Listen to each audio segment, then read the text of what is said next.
नमस्कार दर्शकों, आज हम आपको सुनाते हैं नीम करोली बाबा की अद्भुत गाथा। नीम करोली बाबा, जिनका नाम सुनते ही श्रद्धालुओं के मन में असीम श्रद्धा उमड़ जाती है, एक महान संत और हनुमान जी के अनन्य भक्त थे। उनके जीवन में ऐसे कई चमत्कार हुए जो आज भी भक्तों को आस्था और विश्वास से भर देते हैं। बाबा जी ने अपने पूरे जीवन में निस्वार्थ सेवा, प्रेम और भक्ति का संदेश दिया और अनेकों हनुमान मंदिरों की स्थापना की। नीम करोली बाबा का जन्म 1900 के आसपास उत्तर प्रदेश के फिरोजाबाद जिले के अकबरपुर गांव में हुआ था। उनका असली नाम लक्ष्मी नारायण शर्मा था। उनके पिता दुर्गा प्रसाद शर्मा एक संपन्न ब्राह्मण परिवार से संबंध रखते थे। बचपन से ही नीम करोली बाबा में आध्यात्मिक झुकाव था। मात्र 17 वर्ष की आयु में उन्हें आत्मज्ञान प्राप्त हुआ और वे संन्यास मार्ग की ओर अग्रसर हो गए। बचपन से ही वे साधु संतों के साथ रहना पसंद करते थे और अंततः घर छोड़कर सन्यासी बन गए। उन्होंने पूरे उत्तर भारत में भ्रमण किया, तपस्या की। गुजरात के मोरबी में जब उन्होंने साधना की तो वहां उन्हें तलैया बाबा के नाम से जाना गया। इसी तरह कई स्थानों पर उन्होंने अलग अलग नामों से प्रसिद्धि पाई। दर्शकों, अब हम आपको बताते हैं कि बाबा का नाम नीम करोली बाबा कैसे पड़ा। बाबा जी के नाम की उत्पत्ति भी एक अद्भुत घटना से जुड़ी है।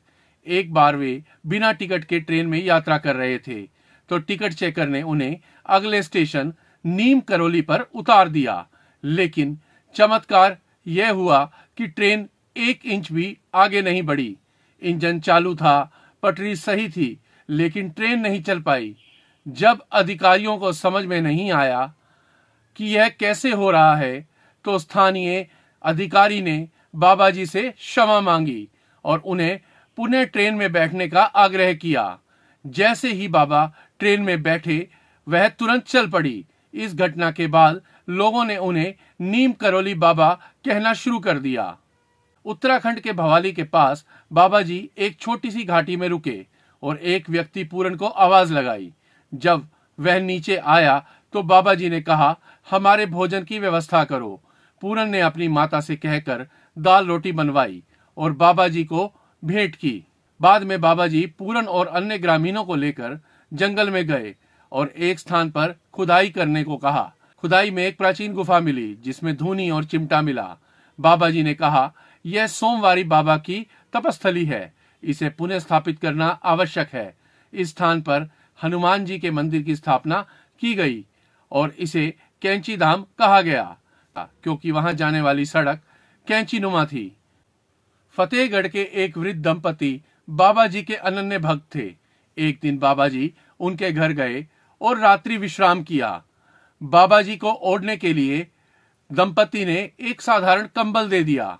रात भर बाबा जी करहाते रहे जैसे उन्हें कोई पीड़ा सता रही हो। सुबह होते ही उन्होंने वह कंबल वृद्ध दंपति को देकर कहा कि इसे गंगा जी में प्रवाहित कर दो, लेकिन खोलकर मत देखना।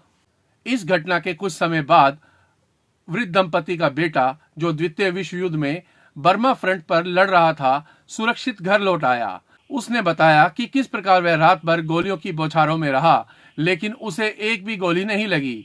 यह वही रात थी जब बाबा जी उस दंपति के घर ठहरे थे। कंबल ओढ़े हुए थे। इसे बाबा जी के चमत्कार के रूप में देखा जाता है और भक्त इसे बुलेट प्रूफ कंबल की कथा कहते हैं। एक बार कैंची धाम में भंडारा चल रहा था, लेकिन अचानक घी खत्म हो गया। जब बाबा जी को इस बारे में बताया गया तो उन्होंने कहा, नदी से घी के कनस्तर में पानी भरकर लाओ। भक्तों को यह अजीब लगा, लेकिन उन्होंने बाबा जी के आदेश की पालना की। जैसे ही पानी कढ़ाई में डाला गया, वह घी में बदल गया। यह देखकर सब हैरान रह गए और बाबा जी की महिमा पर और अधिक विश्वास करने लगे। एक बार बाबा जी अपने जन्म स्थान अकबरपुर गए। यहाँ एक कुएं का पानी बहुत खारा था। लोग इस समस्या को लेकर बाबा जी के पास पहुंचे। बाबा जी ने कुएं पर जाकर कुछ मंत्र पढ़े और कुएं में जल डाला। चमत्कारिक रूप से पानी मीठा हो गया। लोग इसे सहजता से पीने लगे। एक बार की बात है, हनुमानगढ़ी के मंदिर का निर्माण कार्य चल रहा था। अचानक भारी बारिश शुरू हो गई, जिससे निर्माण कार्य रुक गया। बाबा जी ने भक्तों से कहा, बारिश तब तक नहीं होगी जब तक मंदिर पूरा नहीं हो जाता, और वास्तव में जब तक मंदिर का निर्माण पूरा नहीं हुआ तब तक बारिश नहीं हुई। बाबा नीम करौली की ख्याति भारत तक सीमित नहीं थी, बल्कि विदेशों तक फैली हुई थी। हार्वर्ड विश्वविद्यालय के प्रोफेसर रिचर्ड अल्पर्ट ने 1967 में भारत यात्रा के दौरान बाबा जी से मुलाकात की। बाबा जी ने उन्हें रामदास नाम दिया। बाद में उन्होंने मिरेकल्स ऑफ लव नामक पुस्तक लिखी, जिसमें बाबा जी के चमत्कारों का वर्णन किया। बाबा जी के एक अन्य भक्त स्टीव जॉब्स, जो एप्पल कंपनी के संस्थापक थे, बाबा जी के भक्त थे। उन्होंने कैंची धाम की यात्रा भी की थी। फेसबुक के संस्थापक मार्क जुकरबर्ग भी उनकी शिक्षाओं से प्रभावित थे। हॉलीवुड अभिनेत्री जूलिया रॉबर्ट्स ने भी बाबा जी से प्रेरित होकर हिंदू धर्म अपनाया। 11 सितंबर 1973 को बाबा जी वृंदावन में थे।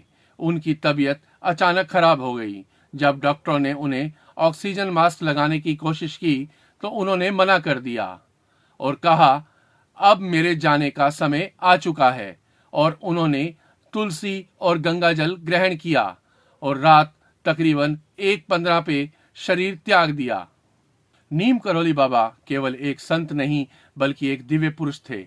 उनकी शिक्षाएं, चमत्कार और भक्ति आज भी लाखों लोगों को प्रेरित करती है। बाबा जी ने हमेशा प्रेम, सेवा और भक्ति का संदेश दिया है और अनगिनत लोगों के जीवन को प्रभावित किया है। तो दर्शकों, आपको नीम करौली बाबा की यह महागाथा कैसी लगी? अगर आपको ये वीडियो पसंद आया हो तो इसे लाइक, शेयर और हमारे चैनल को सब्सक्राइब अवश्य करें। धन्यवाद।